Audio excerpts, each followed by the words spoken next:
it's Maja here of Two Randos, and as Andrew and I are traveling quite a lot, I thought I would give you an introduction of this little friend next to me.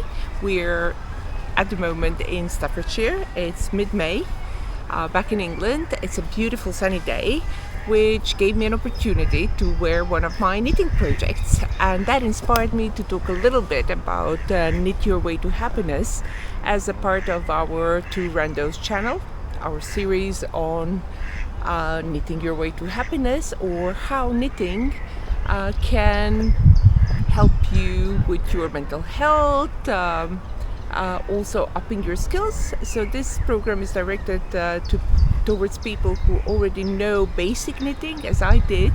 I learned knitting in the 80s and I could do only purl and knit. So I could do a mixture of colors, maybe some simple cross stitch, and I also knew how to crochet basically. But I had never done more complex lace that I'm doing now, both crocheting and knitting. And as you know, if you've watched Knit Your Way to Happiness, I now have the Japanese stitch book, which is my new Bible. And I'm trying to learn more complex patterns from it. So in this case, we have a model which is from the 80s, and I love the 80s. I've talked about this in another episode, which I'm going to link to this one, and it only uses the purl and the knit stitch, as well as a combination with crocheting the cord.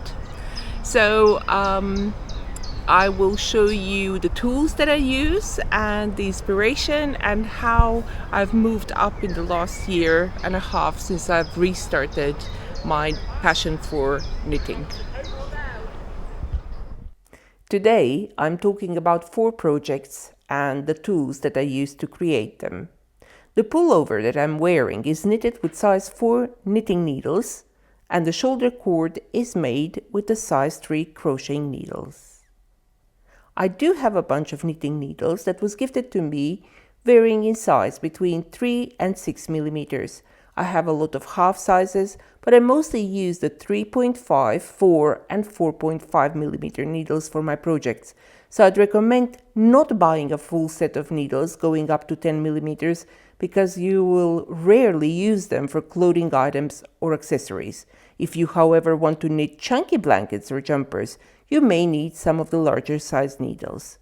You can see a gadget that looks like a small ruler with holes next to my knitting needles. That is a very useful one.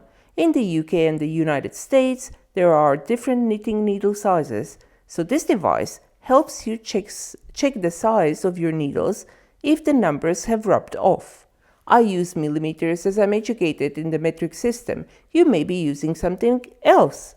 That is why it is useful to have this little ruler, especially if you source your knitting needles in charity shops, which would be my recommendation.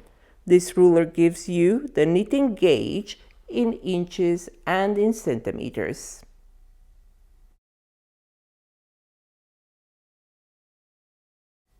Here we have 5 crocheting needles in different sizes.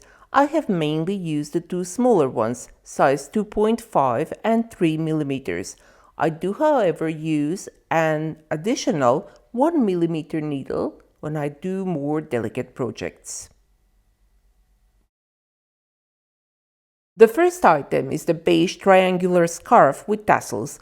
I learned how to make tassels and pom-poms as one of the first things when I decided to up my knitting and crocheting skills. You can use a piece of cardboard to create them to a desired size. They're simple to do with a bit of practice and a sharp scissor, and they do give a nice finish to a garment and make it look more professionally done. I crocheted this small scarf during 3 weeks following a free YouTube tutorial by crochetnessmia. I used 100 grams of cotton yarn. Aside from practicing my crocheting skills, I learned how to do the finish on the edges of the scarf, which will be useful for other projects in future. And I gained a versatile accessory that I can use in spring and autumn, and which gives an extra texture when worn with a shirt, and extra warmth when worn while hiking with my sportswear.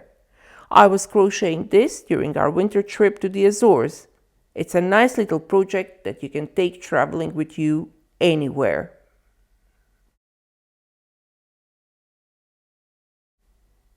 Moving on to the next item, which is also crocheted. This dark blue color is made from a thinner cotton yarn, and I used a 1mm crocheting needle. It takes about 30 grams of yarn to make one, adult size. I have made several and plan to do a few more. I have gifted some of them, but I do like wearing them myself. They add an interest to a plain shirt or sweater, especially when worn in a contrasting color. I got the design of YouTube from Nessmia. She does free tutorials which are very easy to follow, despite being in Mandarin. It takes me about 3 days to do one. A project like this ups my crocheting skills, and you can change the style of the collar by choosing a different button. At the moment, I'm looking at doing a collar from the Japanese Knitting Stitch Bible, which combines knitting and crocheting. This will be a new challenge for me, as I have not done that before. However, I now know that it takes a while to master a new pattern at this level, so I'm prepared to put in the work to get an exclusive item.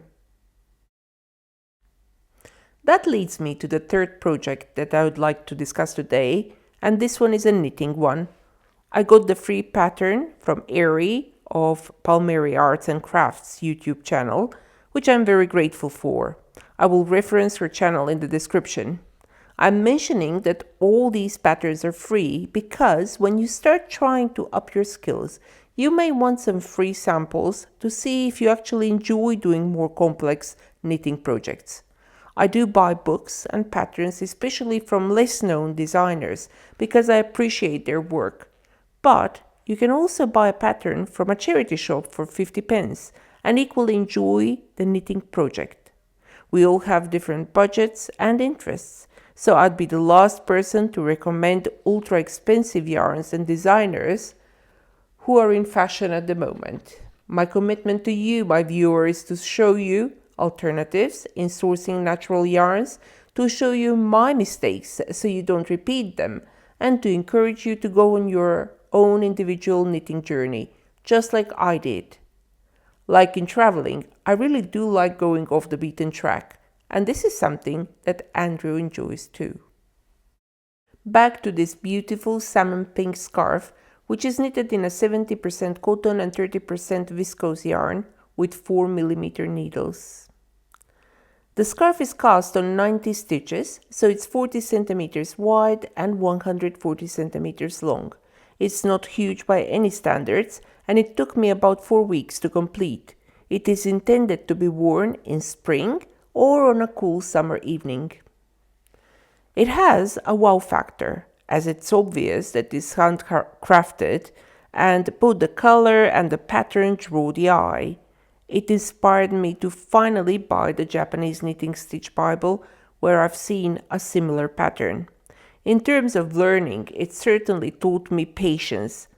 I had to unravel sections a few times until my brain finally got it. And even then, the work went well as long as I was paying attention to detail. If my mind or eyes wandered off, I'd have to stop and go back to the pattern. So this lace pattern is a great anchor and a test on my journey of learning more complex knitting patterns.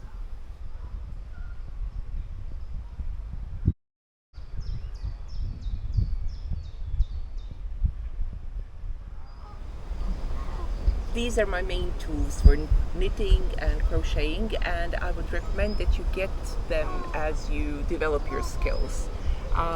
For example, you can do a lot with purling and knitting stitch. What I'm wearing at the moment, this nice blouse. I started it before I knew how to do all of these more complex ways of knitting and crocheting. So as you can see, it's purl and knit combined with a technique where you pull out a part of the thread. And also on the shoulders there is a crocheting element, so this has been designed with a crocheting technique, a very simple crocheting technique of doing a cord, and then you have the complete work. So choose projects that are adequate for your level, but also that challenge you a little bit. If I went to knit the pink scarf when I couldn't do this, it would have been overwhelming. So my point is that all of your projects need to be chosen to use the skills that you already have, but also to up your skills a little bit. And that's up to you, because knitting and crocheting are such creative fields. It's up to you which direction you go in, depending on your taste, your current abilities, your ambitions in future. So that's why I've created Knit Your Way to Happiness, because I do want to help people who know how to do a little bit of knitting and have some skills, and show them my journey on the way to becoming a better knitter.